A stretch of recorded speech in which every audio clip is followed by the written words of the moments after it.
حدیث پاک کا اتنا مقام ہے، حدیث کا اتنا مرتبہ ہے کہ اللہ تعالی حضور پاک کی ڈیوٹی لگاتے ہیں کہ محبوب مصطفیٰ جو آپ نے حکم کرنا ہے اس کو ماننا بھی ایمان کا حصہ ہے، جس سے آپ نے روکنا ہے اس سے رکنا بھی ایمان کا حصہ ہے۔ سورۃ حشر آیت نمبر 7 رب کریم نے فرمایا وَمَا آتَاكُمُ الرَّسُولُ فَخُذُوهُ وَمَا نَهَاكُمْ عَنْهُ فَانْتَهُوا، نبی دے دے اسے لے لو، جس سے نبی روک دے اس سے رک جاؤ۔ اس سے پتہ چلا حضور پاک علیہ السلام کو رب العزت نے یہ اتھارٹی دی ہے، پیغمبر اللہ کے حکم سے جو ارشاد فرمائیں گے وہ بھی شریعت کا حکم ہے، اللہ کے حکم کی طرح۔ جس چیز سے منع فرمائیں گے وہ بھی اللہ کی وہ بھی حضور پاک کی منع، شریعت کی منع ہے، اللہ کی منع کی طرح۔ پیغمبر کی حدیث کی اتنی اہمیت ہے کہ سورۃ النساء آیت نمبر 160 میں رب کریم یوں فرماتے ہیں یا ایھا الذین آمنوا اطیعوا اللہ و اطیعوا الرسول، اے لوگو، اے ایمان والو، اے مؤمنین کے لوگو، آپ نے اللہ کی بات کو بھی ماننا ہے، رسول اللہ کی بات کو بھی ماننا ہے۔ پیغمبر اسلام کی حدیث پاک کی اتنی اہمیت ہے، رب کریم فرماتے ہیں وَمَن يُطِعِ الرَّسُولَ فَأُولَٰئِكَ مَعَ الَّذِينَ أَنْعَمَ اللَّهُ عَلَيْهِم مِّنَ النَّبِيِّينَ، نبی کی اطاعت کرنے والے پر اللہ رحمت نازل فرماتے ہیں مَن يُطِعِ الرَّسُولَ فَقَدْ أَطَاعَ اللَّهَ، جو اللہ کے رسول کی بات مانتا ہے وہ اللہ کی بات مانتا ہے۔ اللہ اتنا بیان فرماتے ہیں، فرمایا وَمَا يَنطِقُ عَنِ الْهَوَىٰ إِنْ هُوَ إِلَّا وَحْيٌ يُوحَىٰ، نبی زبان نہیں ہلاتے، نبی بولتے ہیں تو اللہ کے حکم سے بولتے۔ میں ایک بات سمجھانے لگا ہوں، یہاں لفظ ہے وَمَا يَنطِقُ عَنِ الْهَوَىٰ إِنْ هُوَ إِلَّا وَحْيٌ يُوحَىٰ، اس کا ترجمہ نبی بات کرتے ہیں تو اللہ کے حکم سے، یہاں ینطق لفظ ہے، یتکلم نہیں ہے۔ عربی میں بات کو ینطق نہیں کہتے، عربی میں گفتگو کو نطق نہیں کہتے، عربی میں یتکلم کہتے ہیں، کلام کہتے ہیں۔ کلام کا معنی کمپلیٹلی سینٹنس، مکمل جملہ۔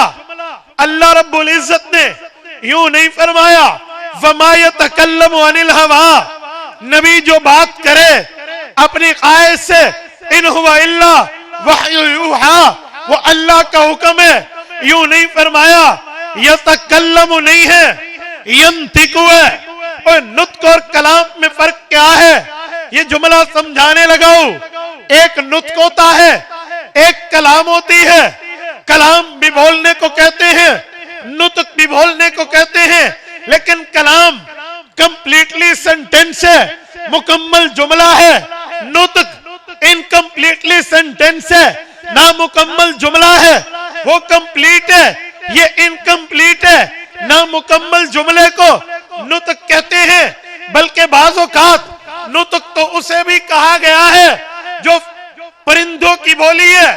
علمنا منطق الطیر، یہ جملہ کہہ کے رب نے پرندے کی بات کو بھی نطق سے تعبیر کیا، کیونکہ وہ بھی بات ادھوری ہے، ہم پوری نہیں سمجھ سکتے۔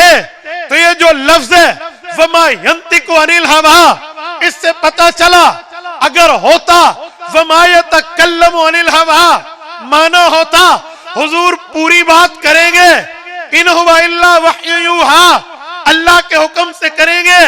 یوں نہیں ہے بلکہ یوں ہے وَمَا يَنطِقُ عَنِ الْهَوَىٰ، پتہ چلا حضور ادھوری بات بھی کرے تب بھی اللہ کے حکم سے کرتے ہیں، چہ جائیں کہ پوری بات۔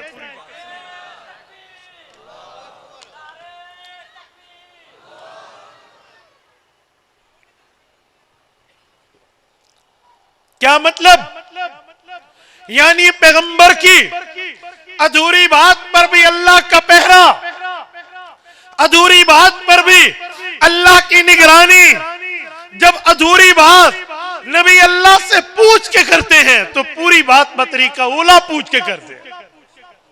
اور سنیں، جب نبی پوری بات بطریقہ اولا پوچھ کے کرتے ہیں تو اسی لیے تو کہا جاتا ہے کہ گفتگو گفتہ اللہ بود گرچہ از حلقوم عبداللہ بود، کہ وہ فرمان پیغمبر، فرمان مصطفیٰ، فرمان خدا ہے، کیونکہ زبان حضور کی ہے، بولتا میرا اللہ ہے. اور میرے دوستو، میں ایک بات مزید سمجھانے لگا ہوں. حدیث پاک کی اہمیت یہ ہے، توجہ رکھنا، میرا یہ جملہ آخر تک سننا، ضائع نہ ہونے دینا. حدیث پاک کی اہمیت اور ویلیو یہ ہے کہ اگر کوئی بندہ یوں کہے کہ اللہ کی کتاب، اللہ کا کلام، اللہ کی بات کوئی مانے تو مؤمن، نہ مانے تو بے ایمان، کیا پیغمبر کی حدیث بھی اتنی اہمیت رکھتی ہے کہ کوئی مانے تو مؤمن، نہ مانے تو بے ایمان؟ میں نے کہا جی، اس سے بھی بڑھ کے دلیل پیش کرنے لگا ہوں. اللہ کا قرآن کہتا ہے وَأَغْرَقْنَا آلَ فِرْعَوْنَ وَأَنْتُمْ تَنْظُرُونَ، فرعون اور فرعونیوں کو ہم نے غرق کیا. براہ راست بنی اسرائیل نے دیکھا، پتہ چلا فرعون کافر، فرعون بے ایمان، فرعون دشمن. اللہ نے اس کو غرق کر دیا. سندھ کے غیوروں، میں پوچھتا ہوں فرعون کافر کیوں ہوا تھا؟ اس وقت کے نبی کون ہیں؟ حضرت موسیٰ علیہ السلام ہیں. ان پر کتاب اتری، جی اتری، اس کا نام کیا ہے؟ کہیں گے تورات. میں سوال کرنے لگا ہوں، کیا فرعون نے تورات دیکھی تھی؟ جی نہیں، یہ تو فرعون کے مرنے کے بعد اتری ہے. فرعون بحیرہ کلزم میں غرق ہوا، پھر قوم کراس ہوئی، پھر وادی تیس سے پہلے توہ طور پہ جا کے 40 راتوں کا اعتکاف، تب جا کر تورات ملی. اے فرعون تو مر چکا تھا پہلے، پھر فرعون کافر کیوں ہے؟ فرعون بے ایمان کیوں ہے؟ فرعون دشمن خدا کیوں ہے؟ اس نے تو خدا کی کتاب کو دیکھا ہی نہیں تھا. اس نے تو اللہ کی کتاب کو جب دیکھا نہیں تو انکار کیسے کیا؟ یا تو فرعون تورات دیکھتا، اس کے سامنے تورات پیش ہوتی، وہ پڑھتا، ریجیکٹ کر دیتا، ہم کہتے کافر ٹھہرا. پر فرعون نے تورات نہیں دیکھی. فرعون کے مرنے کے بعد اللہ کی کتاب اتری. فرعون کافر ہے، میں بھی مانتا ہوں. کوئی پوچھے کیوں؟ آج کے جلسے کے عنوان کا جواب دینے لگا ہوں. ایک ہی وجہ سے کافر ہے. کون سی؟ حدیث موسیٰ کا انکار کیا. پتا چلا وقت کے نبی کی حدیث اتنی اہمیت، اتنی ویلیو، اتنا مرتبہ، اتنا درجہ، اتنی حیثیت، اتنی ایتھارٹی رکھتی ہے کہ کوئی اللہ کی کتاب تو دور کی بات، نبی کی حدیث کا انکار کرے اللہ فرعون بنا دے. میرے ساتھیوں، جب حدیث کی اتنی اہمیت ہے،